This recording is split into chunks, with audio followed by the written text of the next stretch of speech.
Hey all welcome back to another mini vlog of day 93.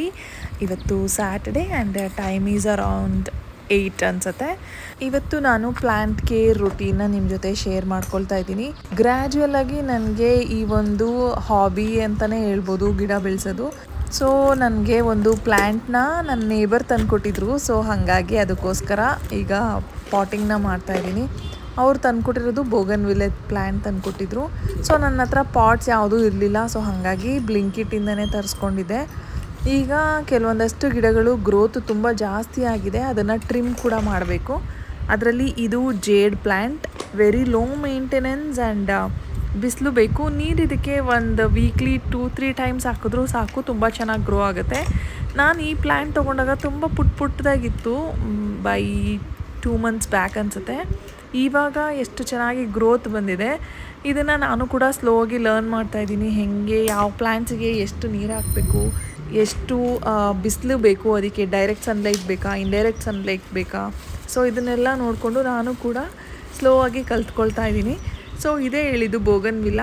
ನನ್ನ ಪಕ್ಕದ ಮನೆಯವರು ನಾನು ಪ್ಲ್ಯಾಂಟ್ ಕೇರ್ ಮಾಡ್ತಾ ಇರೋದನ್ನ ನೋಡಿ ಅವರು ಊರಿಂದ ನನಗಿದು ಪಿಂಕ್ ಕಲರಲ್ಲಿದೆ ಅಂತ ಅಂದ್ಬಿಟ್ಟು ತಂದುಕೊಟ್ರು. ಆ್ಯಂಡ್ ದಿಸ್ ಇದು ಸಿಹಿ ಗೆಣಸು ಎಷ್ಟು ಚೆನ್ನಾಗಿ ಬರ್ತಾಯಿದೆ ಅಂತಂದರೆ, ಜಸ್ಟ್ ನೀರಲ್ಲಿ ಇಟ್ಟಿದ್ದಷ್ಟೇ ಒಂದು 15 days ಆಗಿರ್ಬೋದು. ಇದನ್ನು ನೀರಲ್ಲಿ ಇಡೋಕ್ಕೆ ಸ್ಟಾರ್ಟ್ ಮಾಡಿ, ನೀರಲ್ಲಿಟ್ಟು 2-3 daysಗೆ ಸ್ವಲ್ಪ ರೂಟ್ ಬರೋಕ್ಕೆ ಸ್ಟಾರ್ಟ್ ಆಯಿತು. ಅದಾದಮೇಲೆ ನೆಕ್ಸ್ಟು ಚೆನ್ನಾಗಿ ಲೀವ್ಸ್ ಎಲ್ಲ ಬಂದು, ಇದು ಆಕಾಶನೇ ಇದಕ್ಕೆ ಹದ್ದು ಅಂತ ಅನಿಸುತ್ತೆ, ಅಷ್ಟು ಫಾಸ್ಟಾಗಿ ಗ್ರೋ ಆಗ್ತಾಯಿದೆ. ಸೊ ಇನ್ನು ನೀರಲ್ಲಿ ಇಟ್ಟಿದ್ದು ಸಾಕು, ಅದನ್ನು ಪಾಟ್ಗೆ ಟ್ರಾನ್ಸ್ಫರ್ ಮಾಡೋಣ ಅಂದ್ಬಿಟ್ಟು ಈಗ ಪುಟಾಣಿ ಪಾಟಲ್ಲಿ ಹಾಕಿದ್ದೀನಿ. ನಾನು ಸ್ವಲ್ಪ ದೊಡ್ಡದಾಗಿ ಬರುತ್ತೆ ಪಾಟು ಅಂದರೆ, ಚಿಕ್ಕದಾಗಿದೆ. ಈಗ ಏನು ಸದ್ಯಕ್ಕೆ ಸಾಕು, ನೆಕ್ಸ್ಟ್ ಟೈಮ್ ನೋಡೋಣ ಅಂದ್ಬಿಟ್ಟು ಇದೆಲ್ಲ ಅದಕ್ಕೆ ಪಾಟಿಂಗ್ನ ಮಾಡಿ ಇಟ್ಟಿದ್ದೀನಿ.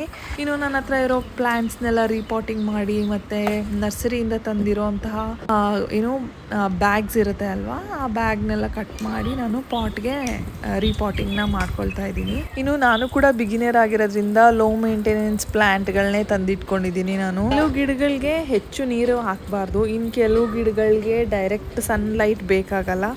ಸೊ ಹೀಗೆ ಯಾವ್ಯಾವ ಗಿಡ ಯಾವ ಥರ ಅಂತ ಸ್ಟಡಿ ಮಾಡ್ತಾ ಹೋದ್ರೇ ನಮಗೆ ಗೊತ್ತಾಗೋದು. ನಮ್ಮ ಕಾರಿಡೋರ್ ತುಂಬ ಚಿಕ್ಕದಾಗಿರೋದ್ರಿಂದ ನಾನು ತುಂಬ ಗಿಡಗಳನ್ನ ಇಟ್ಕೊಳ್ಳೋಕೆ ಆಗ್ತಾ ಇಲ್ಲ.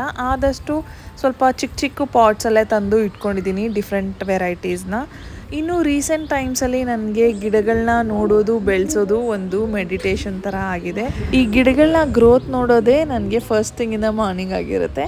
ಇದು ಇವತ್ತಿನ ಮಿನಿ ವ್ಲಾಗ್ ಆಗಿತ್ತು. ನಿಮ್ಮೆಲ್ಲರಿಗೂ ಇಷ್ಟ ಆಯಿತು ಅಂತ ಭಾವಿಸ್ತೀನಿ. ಇಷ್ಟ ಆಗಿದ್ರೆ please hit like, share and subscribe to my channel. Thanks for watching.